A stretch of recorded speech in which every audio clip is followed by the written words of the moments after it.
Assalamualaikum warahmatullahi wabarakatuh. Perkenalkan, nama saya Anissa Rahmawati dari Prodi Pendidikan Ekonomi. Di sini saya ingin membahas tentang pengawasan dana bantuan sosial atau yang disebut dengan korupsi. Korupsi di Indonesia saat ini sudah sangat parah, baik sebelum atau sesudah kemerdekaan. Perkembangan korupsi dari tahun ke tahun semakin meningkat, baik dari kuantitas maupun dari segi kualitas. Meningkatnya tindak pidana korupsi tidak terkendali berupa kehidupan bangsa dan bernegara. Korupsi di Indonesia tidak mengenal batas-batas siapa, mengapa, dan bagaimana itu bisa terjadi. Orang yang melakukan korupsi bukan hanya pemangku jabatan dan kepentingan saja yang melakukan tindakan korupsi, tetapi masih banyak yang lain lagi. Penyelenggara negara yang bersih sangat diperlukan untuk menghindari praktek korupsi yang tidak hanya melibatkan pejabat yang bersangkutan, tetapi juga oleh keluarga. Apabila jika dibiarkan, maka rakyat Indonesia akan berada dalam posisi yang sangat dirugikan. Tindak pidana korupsi merupakan perbuatan yang banyak merugikan orang lain, sehingga menimbulkan kerugian pada perekonomian rakyat yang ada di Indonesia, baik kasus korupsi yang mendapatkan keputusan bebas korupsi juga terjadi di kalangan lembaga maupun masyarakat. Dalam konteks pemberantasan korupsi, sebagian anggota legislatif gagal memelihara integritas personal untuk mendapat kemewahan fasilitas dan finansial. Korupsi di Indonesia dapat dikatakan sudah membudaya. Budaya ini terlihat dari maraknya kasus korupsi yang terjadi dimulai dari tingkat daerah sampai tingkat pusat. Kasus korupsi yang marak di Indonesia saat ini bukan hanya kasus korupsi yang ditimbulkan oleh pejabat dan petinggi penegara. Pelakunya pun bermacam-macam. Korupsi seakan-akan mudah menjadi hal yang tidak biasa bagi Indonesia. Namun, hal tersebut sangat merugikan negara Indonesia itu sendiri. Pancasila sebagai cita-cita hukum diharapkan mampu untuk memberikan keadilan dalam sebuah negara. Tujuan utama adalah untuk kesejahteraan bersama sebagai anak bangsa yang hidup dan berkembang di tanah air Indonesia. Di sini saya akan membahas tentang mekanisme pengawasan dana bantuan sosial. Mekanisme penyaluran bantuan sosial tahun 2021 dilakukan dalam bentuk tunai. Pemerintah memastikan pengawasan akan diperketat guna mengantisipasi terjadinya penyimpanan. Menteri Koordinator Bina Pembangunan Manusia dan Kebudayaan Muhadjir Effendi meyakinkan bahwa pemerintah telah memiliki mekanisme kontrol yang melibatkan pemerintah daerah dan masyarakat. Presiden Jokowi sudah mengundang para gubernur seluruh Indonesia dan meminta kepala daerah,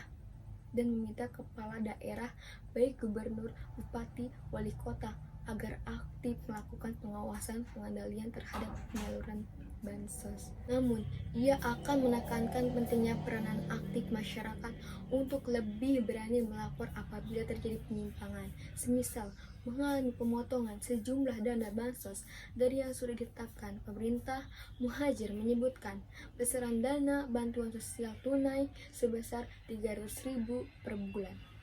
Dana tersebut diperuntukkan bagi 10 juta keluarga penerima manfaat PKM selama 4 tahun bulan mulai Januari hingga April 2021.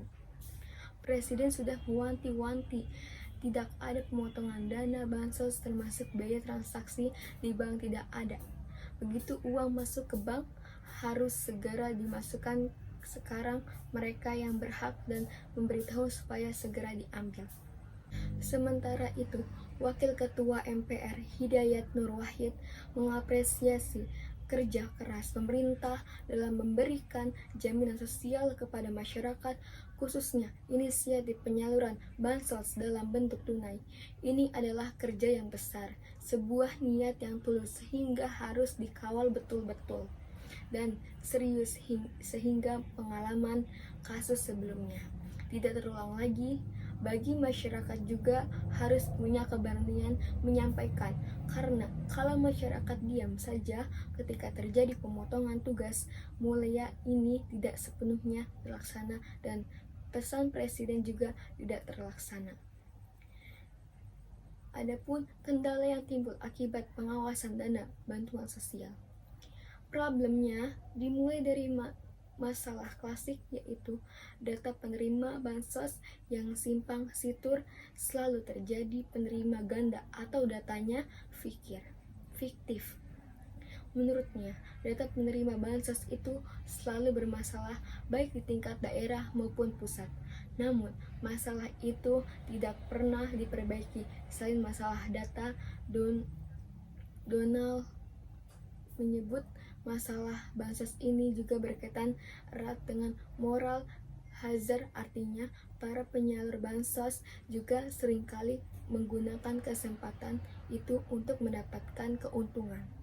Data yang tidak beres itu membuat para pengambil kebijakan bisa memperbesar jumlah penerima dan jumlah anggarannya. Adapun untuk mengatasi agar tidak terjadi korupsi dana bantuan sosial, Presiden Joko Widodo mengatakan perlu pendamping lembaga hukum dalam penyaluran bantuan sosial tunai dan bantuan langsung tunai (BLT) dana desa kepada masyarakat terdampak COVID-19. Hal ini untuk mencegah tindak pidana korupsi di Indonesia. Proses dan untuk sistem pencegahan minta saja didampingi dari KPK, BPKP, Kejaksaan.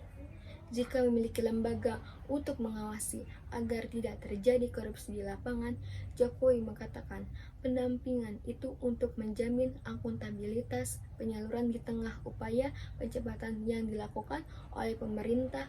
Dia mewanti-wanti agar penyederhanaan proses untuk mempercepat penyaluran tidak mengurangi akuntabilitas. Seperti diketahui, percepatan penyaluran bantuan sosial tunai dan BLT dana desa menjadi perhatian presiden.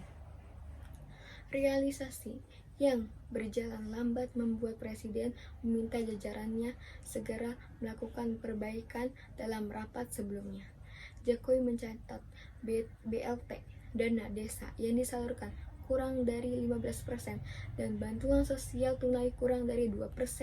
Ada dua hal utama yang menjadi permasalahan, yakni prosedur yang terbelit dan sinkronisasi data. Oleh karena itu, saya meminta aturan itu dibuat sederhana mungkin tanpa mengurangi akuntabilitas sehingga pelaksanaan di lapangan bisa fleksibel.